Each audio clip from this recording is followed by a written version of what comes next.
Fala aí, galera do Preveste, tudo bem? Sejam bem-vindos. Espero que todos estejam tranquilos, com saúde. Agora, a partir de agora, a gente vai passar a se ver, né? Alguns de vocês eu já vi hoje, lá na Unidade Tijuca, e espero que na quarta-feira também veja mais de vocês lá na Unidade Maracanã e na semana também. Espero que todos com saúde, todos se cuidando, para que a gente possa fazer essa volta às aulas presenciais aí da maneira mais segura possível, para melhorar ainda mais aí o nosso processo de preparação, visando o Enem, visando a UERJ, a PUC, os vestibulares que nós vamos fazer aí no ano que vem agora, né? Há uma grande maioria no ano que vem.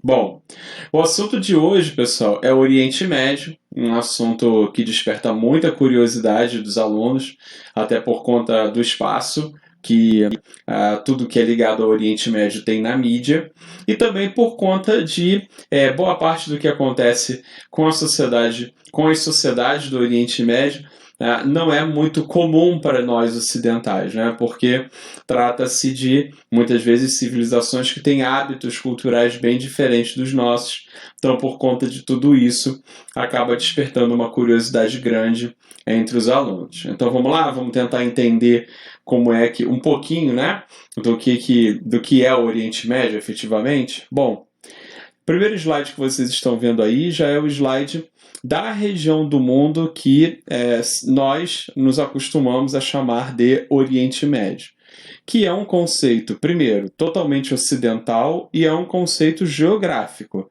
Não é o Oriente Extremo, não é o Oriente Distante, é o Oriente Médio, pegando como ponto de referência o meridiano de Greenwich, né, que é o meridiano padrão, algo que ficou estabelecido lá no final do século XIX. Tudo bem?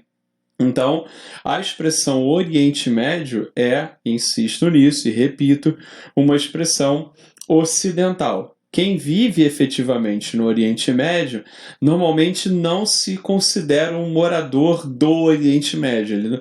Quem vive no Oriente Médio não diz que vive, não chama a sua região do mundo dessa maneira. Tá?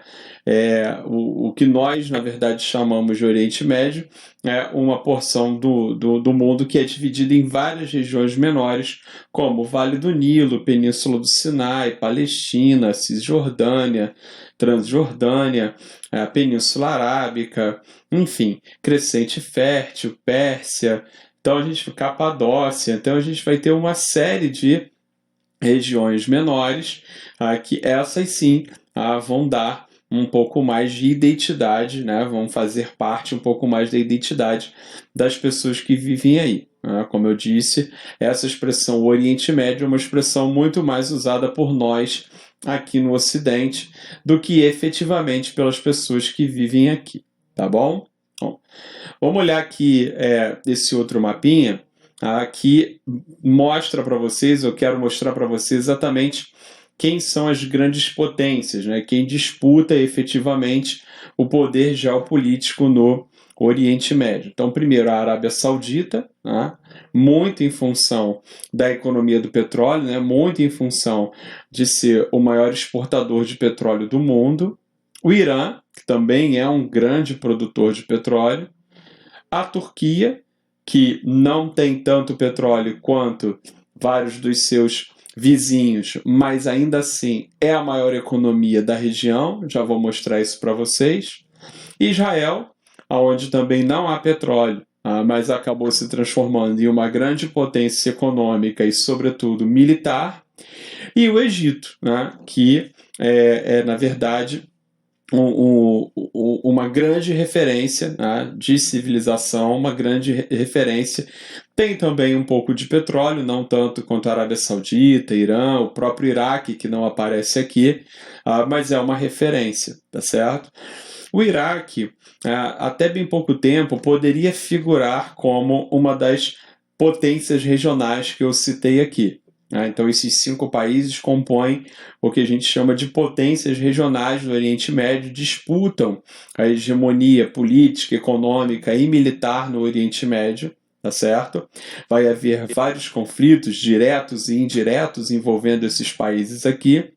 E o Iraque por conta principalmente do seu potencial de produção de petróleo, poderia muito bem figurar, né, hoje entre essas potências geopolíticas. O problema é que desde a invasão estadunidense em 2003, o Iraque não conseguiu se reestruturar. Então o Iraque luta até hoje por um processo de reestruturação política, social, econômica. Então, nos últimos anos fica difícil colocar o Iraque como potência regional no mesmo nível desses 5 países que eu citei. Tudo bem? Bom, vamos fazer agora uma apresentação um pouco mais geral, falar um pouco das principais características da região que a gente chama de Oriente Médio, então. Bom, a população ela gira em torno hoje de 400 milhões de pessoas, uma população bem significativa, né? Mais do que os Estados Unidos, por exemplo, praticamente o dobro da população do Brasil. É uma população bem grande, que está espalhada por 7,2 milhões de quilômetros quadrados. É uma região relativamente pequena. É menor do que o Brasil, por exemplo. O Brasil tem 8 milhões e meio de quilômetros quadrados.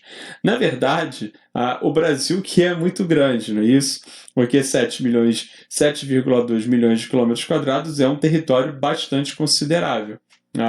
Mas na comparação com o Brasil, o Oriente Médio acaba sendo aí muito menor. Bom, Egito, Irã, Turquia, Arábia Saudita e Iraque, esses 5 países aqui juntos, eles já reúnem 300 milhões de pessoas, aproximadamente. Ou seja, esses 400 milhões de habitantes aqui do Oriente Médio estão, na verdade, em boa medida, em boa parte, concentrados entre Egito, Irã, Turquia, Arábia Saudita e Iraque. Ok? As principais etnias que ocupam o Oriente Médio são árabes, persas, turcos e curdos. Beleza? Então, os árabes, os persas, os turcos e os curdos, que são exatamente origem étnicas, tá certo? O árabe, por exemplo, é o povo que veio da Península Arábica. Os persas vêm exatamente da Pérsia, onde hoje é o atual Irã. Os turcos, onde hoje está a Turquia, e os curdos, que são a maior etnia sem um Estado-nação próprio do mundo, a gente já vai mostrar isso com detalhes mais à frente, são também uma etnia muito numerosa, aproximadamente aí de 20 a 25 milhões de curdos, vivendo principalmente no Oriente Médio. Já eu mostro para vocês aonde há essa concentração maior de curdos. 90% da população que vive no Oriente Médio é muçulmana. Daqui a pouco também eu vou mostrar um mapa para vocês que vai mostrar exatamente essa concentração, tá certo? Esse é um momento interessante exatamente para a gente poder fazer essa distinção entre o que é ser muçulmano e o que é ser árabe, o que é ser persa, turco ou curdo. Ser muçulmano significa seguir a religião islâmica.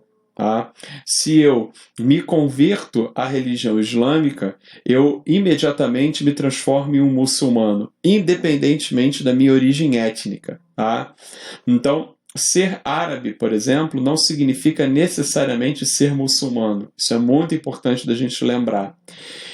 Normalmente há essa confusão porque o islamismo, a religião muçulmana, ela surge no século VII depois de Cristo, na Península Arábica, e o seu principal nome, o profeta Maomé, ou Muhammad, é árabe. O Corão, que é o livro sagrado dos muçulmanos, é escrito em árabe. Há orações que até hoje recomenda-se que sejam feitas em árabe. Então, por conta dessa ligação entre o islamismo e os árabes, é que muitas vezes as pessoas confundem e acham que ser árabe e ser muçulmano, por exemplo, é a mesma coisa. E não é. Ser árabe é uma etnia, é o povo que veio da Península Arábica, e ser muçulmano é ter se convertido à religião islâmica, não importa a sua etnia. Eu posso reconhecer um árabe, por exemplo, por conta das suas características físicas, mas eu não posso reconhecer um muçulmano, a não ser que ele esteja vestido a caráter. Certo? A não ser que uma mulher de burca, por exemplo, eu consigo identificar que ela é muçulmana, mas pelas características físicas isso não é possível. Até porque hoje a maior nação muçulmana do mundo é a Indonésia, né? E os indonésios, eles não são árabes, eles são malaios. O Irã, por exemplo, tem maioria da população persa, e eles também são muçulmanos, assim como os turcos, assim como há uma minoria de 200 milhões de muçulmanos na Índia, e os indianos, obviamente, não são árabes, certo? Então, é muito importante a gente fazer desde já essa distinção, tá? Para a gente não continuar se enrolando e não continuar fazendo essa confusão. Ser árabe significa uma origem étnica, ser muçulmano significa seguir a religião islâmica. Tudo bem? Vou dar uma paradinha aqui para a gente poder continuar.